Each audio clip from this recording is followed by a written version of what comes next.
Plus j'étudie cette théorie, plus je suis terrifié.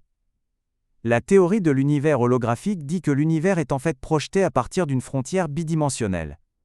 Si c'est vrai, alors que sommes-nous? Toute la matière, le temps et l'espace que nous ressentons ne sont-ils que des faux?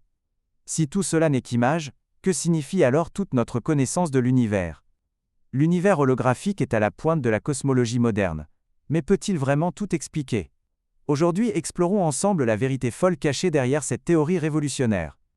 D'abord, laissez-moi vous poser une question. Qu'est-ce que la physique? En termes simples, c'est la recherche du code secret derrière l'univers.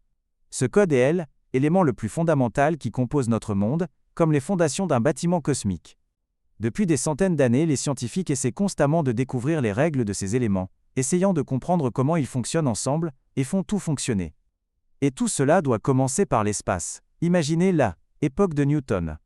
L'espace était considéré comme un arrière-plan complètement statique, comme une scène où les objets courent librement. L'espace ne se souciait de rien. Mais plus tard, Einstein nous a apporté une subversion majeure.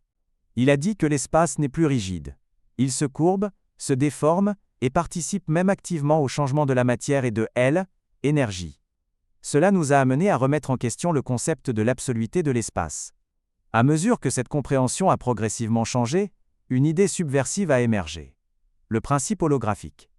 Il dit que l'univers tridimensionnel que nous voyons n'est peut-être qu'une image projetée à partir d'une surface bidimensionnelle invisible.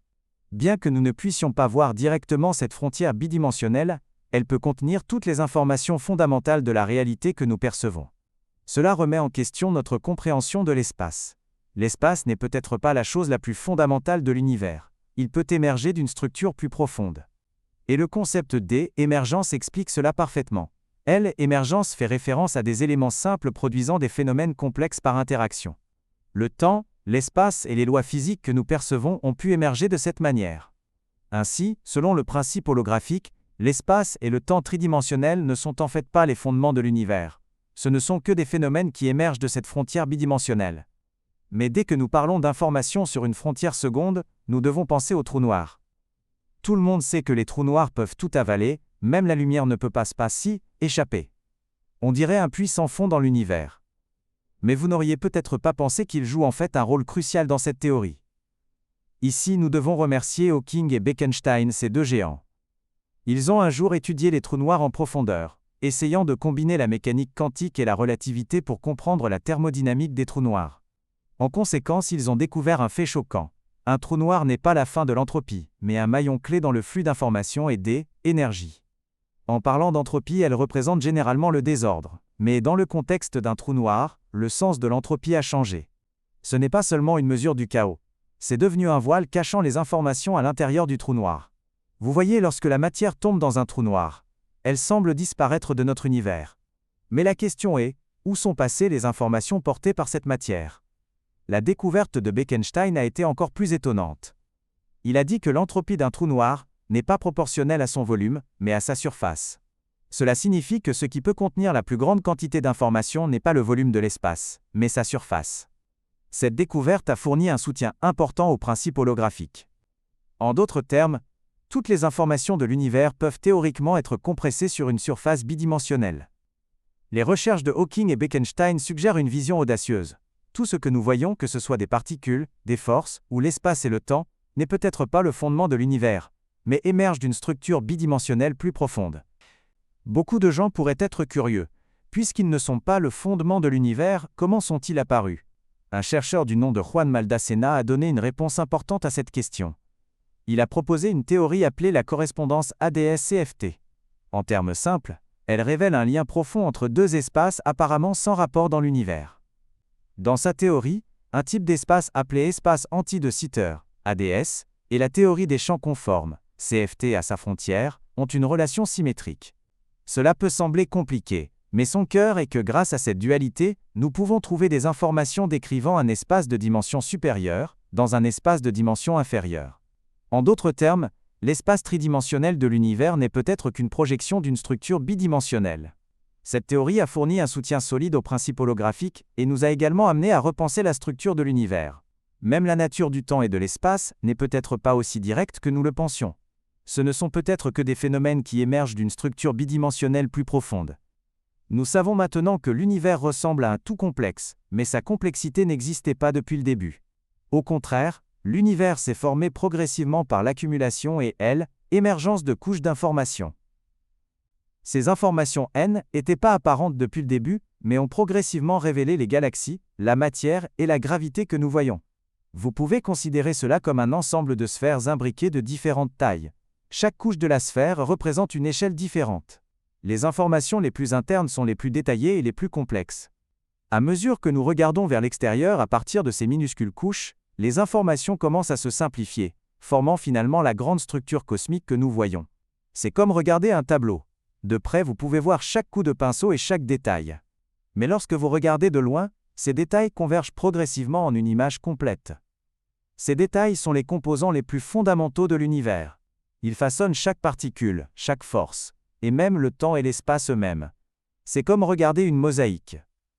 De près, vous ne voyez que des carreaux individuels. De loin, vous voyez le motif complet. La grande structure de l'univers, des galaxies aux étoiles en passant par les planètes, émerge progressivement de ces minuscules couches d'informations. À ce stade, vous pourriez avoir une question. Puisque tout émerge de ces minuscules couches d'informations, comment ces couches d'informations fonctionnent-elles?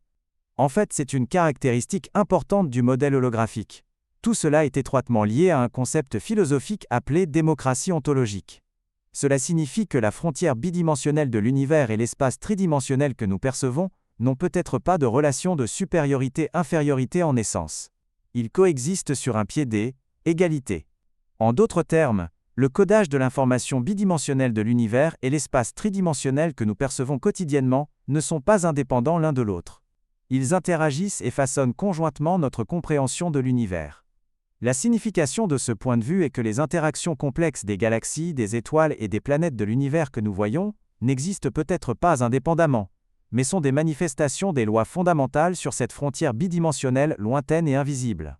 Vous pourriez demander, même si nous sommes projetés, comment nos lois fondamentales de la physique sont-elles apparues? Par exemple, la gravité. Traditionnellement, nous croyons que la gravité est la courbure de l'espace-temps causée par la masse d'un objet. En termes simples, plus la masse est grande, plus la courbure est forte. Mais selon le principe holographique, l'origine de la gravité ne provient pas directement de l'objet lui-même, mais du changement d'information à la frontière de l'univers, c'est-à-dire de l'entropie. L'entropie n'est pas seulement le chaos, elle représente état, et le flux d'informations dans l'univers. Et ce flux façonne finalement la gravité que nous percevons. Cela signifie que la gravité n'est pas isolée. Elle émerge de l'interaction de l'information et de la couche d'entropie de la frontière de l'univers, tout comme la température et la pression. Ainsi, bien que la théorie de l'univers holographique soit profonde, elle soulève également une question fondamentale. Pouvons-nous trouver un modèle holographique universel qui unifie tous les phénomènes complexes de l'univers dans un seul cadre? Le défi de cette question réside dans l'échelle de l'univers. Des vastes galaxies aux particules quantiques microscopiques, tout est impliqué. Comment décrire une gamme aussi large d'échelles dans un seul modèle est un énorme problème. Pour atteindre cet objectif, nous devons non seulement comprendre l'essence des deux grandes théories de la mécanique quantique et de la relativité générale, mais nous devons également trouver une nouvelle façon de les intégrer dans le cadre holographique. Mais une fois que ce modèle sera construit avec succès, il pourrait changer complètement notre compréhension de l'univers, et même révéler les lois profondes que nous n'avons jamais touchées, comme l'origine de l'univers, la nature des trous noirs, et même les lois fondamentales qui régissent la réalité. À la fin de la vidéo, laissez-moi vous poser une dernière question. Si la théorie de l'univers holographique est juste, alors qui a créé tout cela? Et quel était leur but?